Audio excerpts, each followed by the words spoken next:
Lucas, capítulo de número 15, verso 1, onde estaremos fazendo a leitura da palavra de Deus. Diz assim, irmãos, acompanhe comigo. E chegavam-se a ele todos os publicanos e pecadores para ouvir. E os fariseus e os escribas murmuravam, dizendo: Este recebe os pecadores e come com eles. E ele lhe propôs esta parábola, dizendo: Que homem dentre vós, tendo 100 ovelhas, e perdendo uma delas, não deixa no deserto as 99, e vai atrás da perdida até encontrá-la? E achando-a, põe sobre os seus ombros jubiloso, e chegando a casa, convoca os amigos e vizinhos, dizendo-lhes: Alegrai-vos comigo, porque já achei a minha ovelha perdida. Digo-vos que assim haverá mais alegria no céu por um pecador que se arrepende, que por 99 justos que não necessitam de arrependimento. Continuando. Ou qual a mulher que, tendo 10 dracmas, e se perder uma dracma, não acende a lamparina, varre a casa e busca com diligência até a encontrá-la? E achando-a, convoca as amigas e vizinhos, dizendo: Alegrai-vos comigo, porque já achei a dracma perdida. Assim vos digo que há alegria diante dos anjos de Deus por um pecador que se arrepende. Amém? Louvado seja Deus. Meus queridos irmãos, amigos, todos que estão presentes nessa noite, como nós lemos nesse episódio, Jesus está ensinando. Então se junta ali para ele os publicanos, a Bíblia diz, e pecadores. E então os fariseus e os escribas começam a murmurar, começam a dizer: este aí não é o Filho de Deus, está junto de pecadores, se junta com homens pecadores. Por que eles começaram a dizer isso? Porque a Bíblia diz que quem se juntou, quem desejava ali ouvir, eram homens pecadores, que eram exatamente os publicanos, e os demais, eles fazem questão de dizer pecadores. Mas quem eram os publicanos? Os publicanos, meus queridos, eram aqueles que trabalhavam na coletoria de impostos para o Império Romano. E geralmente estas pessoas eram tidas pelos judeus como traidores da pátria, porque eram judeus que trabalhavam para o Império Romano, o qual eles tinham como opressores. Geralmente eram homens ricos, porque também a maioria costumava cobrar mais do que devia, ou seja, eles roubavam dos seus próprios irmãos e assim enriqueciam. Então ninguém queria ser amigo de tal pessoa, ninguém que tivesse uma boa índole, porque eram as pessoas que eram mal vistas no meio dos judeus. Então os fariseus e os escribas murmuraram acerca de por que Jesus estava ali com eles, por que Jesus se reúne com eles. Então Jesus, ele conta aqui neste capítulo 3 parábolas para demonstrar o amor de Deus por estas pessoas. E o capítulo de 15 de Lucas, a história de 3 pessoas, que é a história de um pastor, é a história de uma mulher e a história de um pai, de uma família. E nesse capítulo 15 de Lucas, que nós costumamos chamar também o capítulo dos achados e perdidos, a história de 3 coisas que se perdem. Há uma ovelha que se perde, há a história de uma dracma, que uma mulher que tinha 10 dracmas se perde uma. Então ela vai e procura diligentemente, ela vai à casa, tira os móveis do lugar e faz de tudo até encontrar aquela moeda que ela perdeu.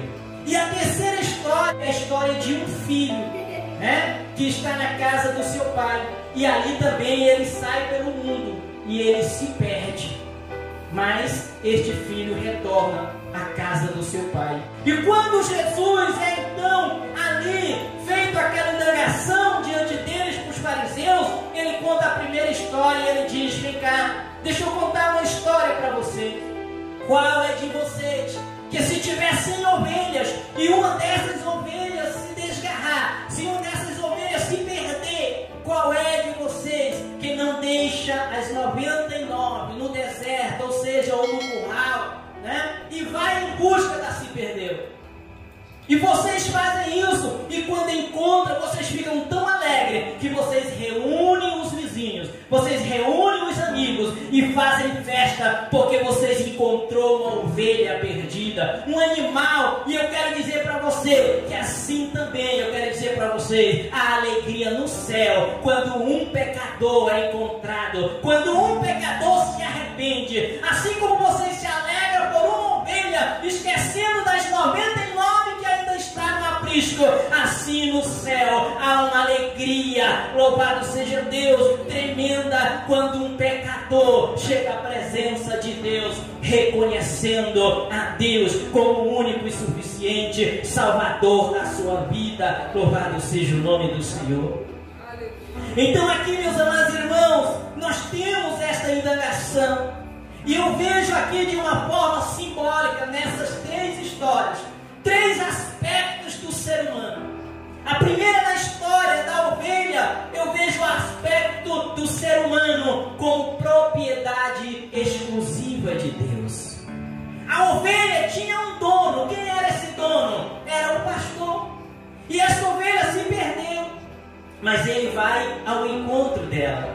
Aquela ovelha pertencia àquele pastor. Esse pastor representa Deus. E aqui o aspecto desta ovelha representa o homem. E o homem, que aspecto? No aspecto que ele é, aleluia, uma criatura que pertence a Deus. Deus algo criou. A Bíblia diz lá em Gênesis que Deus criou o homem do pó da terra, fez dele a sua imagem e semelhança. Louvado seja o nome do Senhor. Então o homem é criatura, o homem é feitura das mãos de Deus, e como sendo feito por Deus, pertence a Deus. Mas então o homem veio, como aquela ovelha, veio também a se perder. Ele pecou lá no jardim do Éden, quando ele desobedeceu a Deus, e ele se perdeu. E então, como aquela ovelha, preste atenção que aquela ovelha, ela não tinha condições de voltar. Por quê? Porque a ovelha é um animal irracional.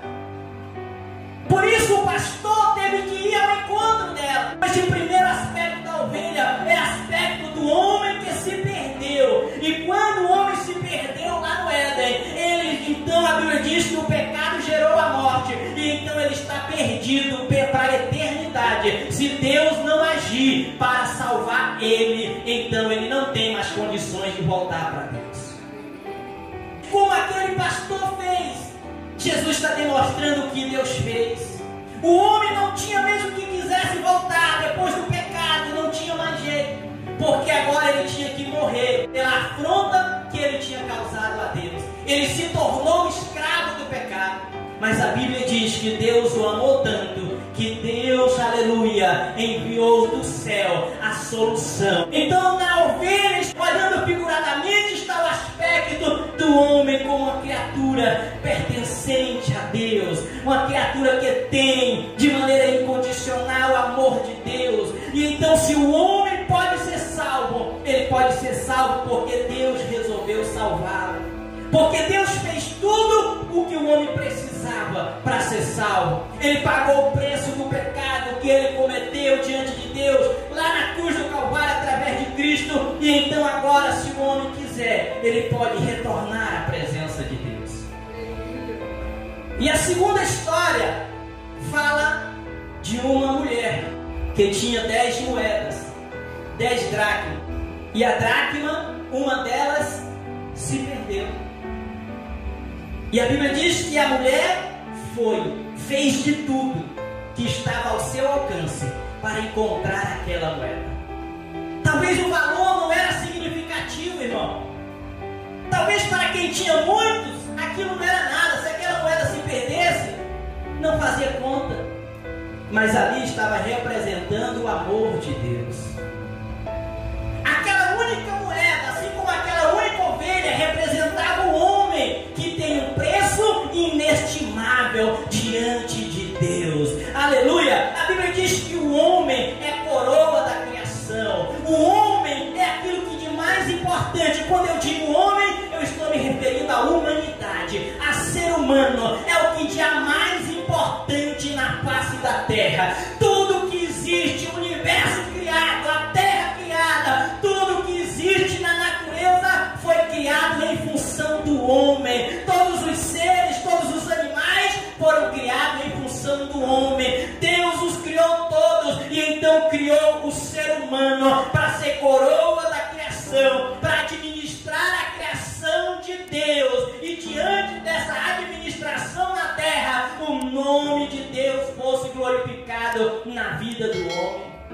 Esse aspecto desta dracma revela o aspecto do valor do ser humano. E sabe, a demonstração do maior valor do ser humano está no ato de Cristo descer da sua glória. Aleluia! O homem tem um valor tão grande que o próprio Deus se encarnou, deixou a sua glória, deixou o seu reino, renunciou a ser servido para nascer como uma criatura. Mesmo sendo Deus, ele renuncia à glória e diz: não, eu vou passar por todo o processo, eu vou ser gerado de mulher, porque este homem, este ser é importante, e eu quero revelar a ele o quanto Deus o ama, o quanto ele é importante. Aleluia, louvado seja o nome do Senhor. E é isso que nós temos que entender. O ser humano tem um valor inestimável. Não importa a situação dele, não importa se ele está perdido hoje,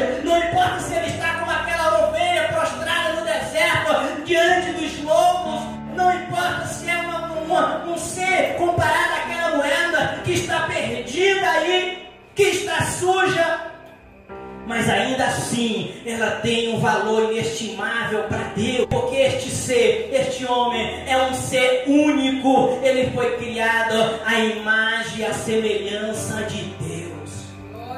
Só o homem tem a habilidade de raciocinar, só o homem tem a habilidade de entrar em contato com o celestial, com o transcendente. Por quê? Porque ele foi feito para ter comunhão, ele foi feito para que Deus habitasse nele. Louvado seja o nome do Senhor. Tudo que dependia de Deus fazer por nós, ele fez. E hoje o homem só não encontra Deus, hoje o homem só não encontra a salvação se ele não quiser, porque tudo que dependia de Deus, Deus fez. Agora tem o último aspecto, e esse terceiro aspecto nós vimos na parábola do filho pródigo, nós vimos na parábola da ovelha perdida, o aspecto do homem como uma criatura com que pertence a Deus. No aspecto da dracma, nós vimos o valor inestimável do ser humano. E no aspecto, aleluia, da história do filho pródigo, nós vemos o aspecto do relacionamento filial de Deus com o ser humano. Deus criou o homem para ter um relacionamento com ele, e um relacionamento de pai e filho. E um relacionamento de pai e filho não é um relacionamento feito por obrigação, não é um relacionamento feito por coação, mas é um relacionamento feito por reconhecimento. Louvado seja o nome do Senhor. O filho precisa reconhecer o valor do pai, porque o pai reconhece o valor do filho. Louvado seja o nome do Senhor. Na parábola do filho pródigo, que o filho então decide sair da casa do pai, o pai não vai atrás. O pai ama o filho, mas não vai atrás. Por quê? Porque o filho precisa reconhecer o valor do que o pai faz por ele e voltar por conta própria. Louvado seja o nome do Senhor. Aleluia. A Bíblia diz que Deus não obriga ninguém. Deus já mandou Jesus para salvar a humanidade, para pagar o preço para que o homem pudesse voltar. Ele pagou o preço e agora ele diz: olha, a porta da salvação está aberta e todos que quiserem podem retornar à presença do Pai. Mas para retornar, o homem precisa reconhecer que errou. O que o filho pródigo faz quando ele está lá na miséria, quando ele está lá desejando comer comida de porco, e não ali, ele precisa agora reconhecer. O Pai está esperando ele. Jesus já abriu a porta e Deus está esperando ele reconhecer. Apocalipse 3:20 diz: eis que eu estou à porta e bato. Ou seja, ele está convidando